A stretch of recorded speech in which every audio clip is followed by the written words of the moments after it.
Science daily வழங்குபவர் உங்கள் சரவணன் அருணாச்சலம். இப்போது நாம் தெரிந்து கொள்ள இருப்பது pollution can be described as a nutrient or substance that is out of place. மாசுபாடு பற்றிய பல விஷயங்களை இப்போது தெரிந்து கொள்ள இருக்கிறோம். மாசுபாடு என்பது ஒரு ஊட்டச்சத்து அல்லது இடம் இல்லாத பொருளாக இது ஒரு பொருளை பாதிக்கிறது, அதனால் அந்த இடம் அசுத்தமடைகிறது என்பதைத்தான் இங்க குறிப்பாக எந்த ஒரு பொருளையும், அதாவது திடம், திரவம் மற்றும் வாயு, எந்த வகையான ஆற்றலையும் இது சுற்றுச்சூழலுக்கு எதிராக மாற வைக்கிறது. நீர்த்து போகக்கூடிய வேகத்தில் இது செய்கிறது. சிதைந்த மறுசுழற்சி செய்யப்பட்ட அல்லது ஏதேனும் பாதிப்பில்லாத வடிவத்தில் இது சேமிக்கப்படுகிறது என்று சொல்லப்படுகிறது. அப்ப காற்று, நிலம் மற்றும் நீர் மாசுபாடு நமது மனித வாழ்க்கைக்கு ஒரு முக்கியமான ஒரு கேடாக அமைந்து விடுகிறது. அப்ப காற்று, நிலம், நீர் மாசுபாட்டிற்கு பங்களிக்கும் பெரும்பாலான ஊட்டச்சத்துக்கள் அல்லது பொருட்கள் ஒரு சுற்றுச்சூழலுக்கு மட்டுப்படுத்தப்பட்டாலும் இவை ஒன்றோடொன்று காற்று, நிலம், நீர் ஆகியவையுடன் தொடர்பு கொள்கின்றன என்று சொல்றாங்க. அப்ப காற்று மாசுபாடு என்பது பல ரசாயனங்களை காற்றில் கொண்டு செல்லும் போது காற்று மாசுபாடு ஏற்படுகிறது. ஒரு தயாரிப்புக்காக அவற்றை கொண்டு செல்கிறோம். பூமியின் மேற்பரப்புக்கு அருகில் சல்பர் டை ஆக்சைடு SO2 வளிமண்டலத்தில் உள்ள நீர் சுழற்சியுடன் தொடர்பு கொண்டு அமில மழையாக நமக்கு பொழிகிறது. இதனால பிற அமில படிவுகளை கீழ்காற்றில் உருவாக்குகிறது. வாகன வெளியேற்றத்திலும் சூரிய ஒளியிலும் உள்ள நைட்ரஜன் ஆக்சைடுகள் இணைந்து ஒளி வேதியியல் புகையை உருவாக்குகின்றன என்று சொல்றாங்க. அதுதான் போட்டோ கெமிக்கல் ஸ்மோக் என்று சொல்றது. Nitrogen oxides in vehicle exhaust and sunlight combine to form photochemical smoke என்று சொல்றாங்க. அப்ப கார்பன் டை ஆக்சைடு, மீத்தேன், எரியும் மரம், எண்ணெய், இயற்கை வாயு மற்றும் பிற புதை படிவ எரிபொருட்கள் இதற்கு ஒரு துணை பொருட்களாக இருக்கிறது என்று சொல்றாங்க. அப்ப பூமியினுடைய மேற்பரப்பிலிருந்து வெளிப்படும் வெப்பத்தை தக்க வைக்கும் வளிமண்டலத்தின் திறனை இது மேம்படுத்த உதவுகிறது. அப்ப வெப்பமயமாதல் என்பது ஏற்படுகிறது. அப்ப வளிமண்டலத்துல குளோரோ புளோரோ கார்பன்கள், அதாவது CFCகள் மற்றும் ஒத்த ரசாயன கலவைகள் ஒப்பீட்டளவில் சமீப காலம் வரை பூமியினுடைய ஓசோன் படலத்தின் அழிவுக்கு பெரும் பங்கு கொடுத்துள்ளன. இப்ப நில மாசுபாடு பெரும்பாலும் நீர் மாசுபாட்டிற்கு பங்களிக்கிறது. ஏனெனில் அசுத்தமான இடங்கள்ல இருந்து ஊட்டச்சத்துக்கள் மற்றும் பொருட்கள் நிலத்தடி நீர்ல அது ஊடுருவுகிறது. நீர் மாசுபாட்டுல அல்லது கடல்களை அடைவதற்கு முன்பு ஏரிகள் மற்றும் ஆறுகளின் வழியாகத்தான் அது கடல்களை அடைகிறது. அப்ப அசுத்தமான அந்த பொருள்கள் அந்த நீர் மாசுபாட்டையும் சேர்த்து செய்கின்றன. நிலத்தடியிலிருந்து இயற்கை எரிவாயு மற்றும் எண்ணெயை எடுப்பதற்காக பூமியில் ஆழ்துளை கிணறு அமைப்பார்கள். அப்போது ஹைட்ராலிக் ப்ராசஸிங் என்று சொல்லக்கூடியது. இந்த ஹைட்ரோ கார்பன்கள்ல சிலவற்றை சுற்றியுள்ள பாறைகள்ல அது வெளியிடப்படுமா. பின்னர் அவை அந்த நிலத்தடி நீர்ல எடுக்கும் போது அதிலும் இது கலந்து கொள்ளும். அப்ப நிலத்தடி நீர் ஒரு மக்களுக்கு ஒரு குடிநீர் ஆதாரமாக இருப்பதால நிலத்தடி நீர் மாசுபடுவது ஒரு மிக பெரும் தீவிரமான பிரச்சனையாக உள்ளது. அதுபோல விவசாய உரங்கள்ல இருந்து நைட்ரஜன், பாஸ்பரஸ், பூச்சிக்கொல்லிகள், பாஸ்பரஸுடன் பூச்சிக்கொல்லிகள் விளைநிலங்களிலிருந்து வெளியேறி அந்த நீர்வழிகளில் ஓடுகிறது. நாம் விளைச்சலுக்காக நாம் அந்த உரங்களை பயன்படுத்துகிறோம், பூச்சிக்கொல்லிகளை பயன்படுத்துகிறோம். அவை நீர் மற்றும் அந்த நிலங்களில் வாழக்கூடிய உணவு சங்கிலியை மிகவும் பாதிக்கிறது.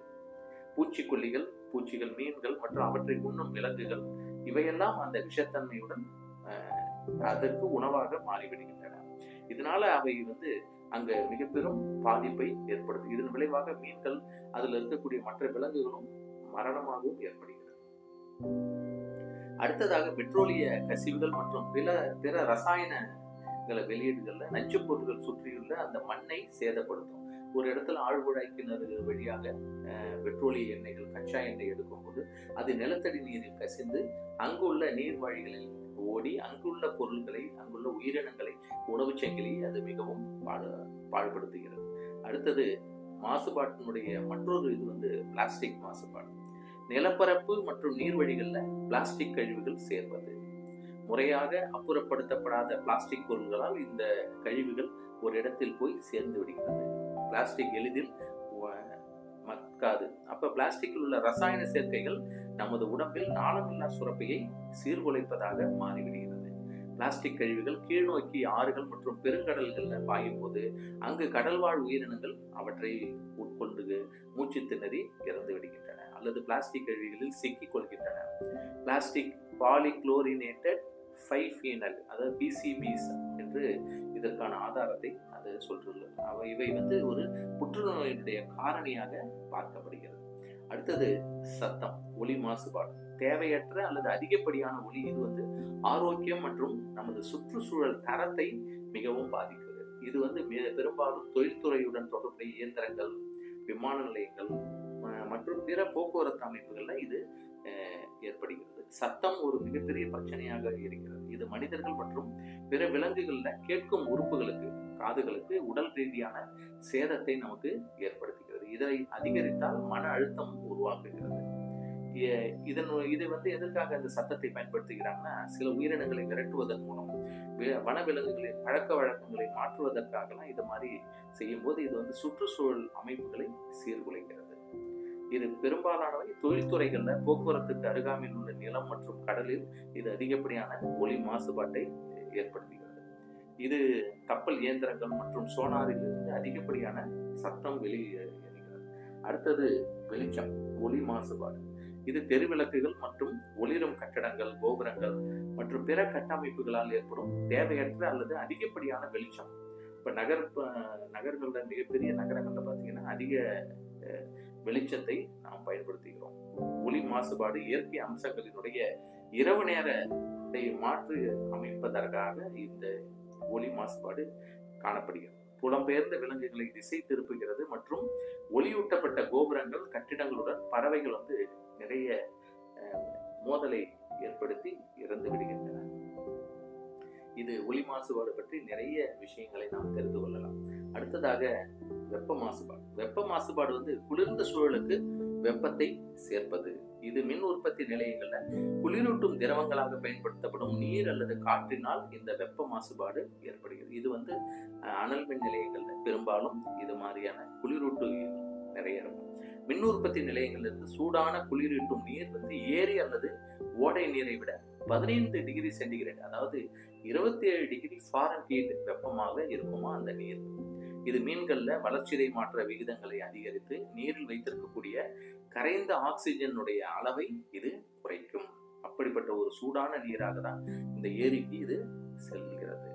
அப்ப இது மாதிரியான விலங்கு திசுக்களை எரிக்கும் அளவுக்கு இது ஒரு தீவிரமான சுடுநீராக இது இருக்கும்.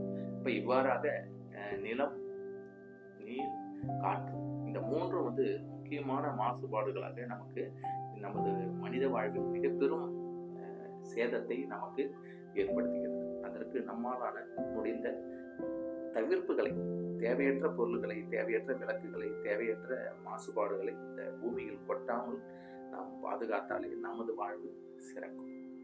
மற்றும் ஒரு சயின்ஸ் டெய்லியில் மற்றொரு செய்தியில் உங்களை சந்திக்கிறேன். நன்றி. உங்கள் சரவணன்.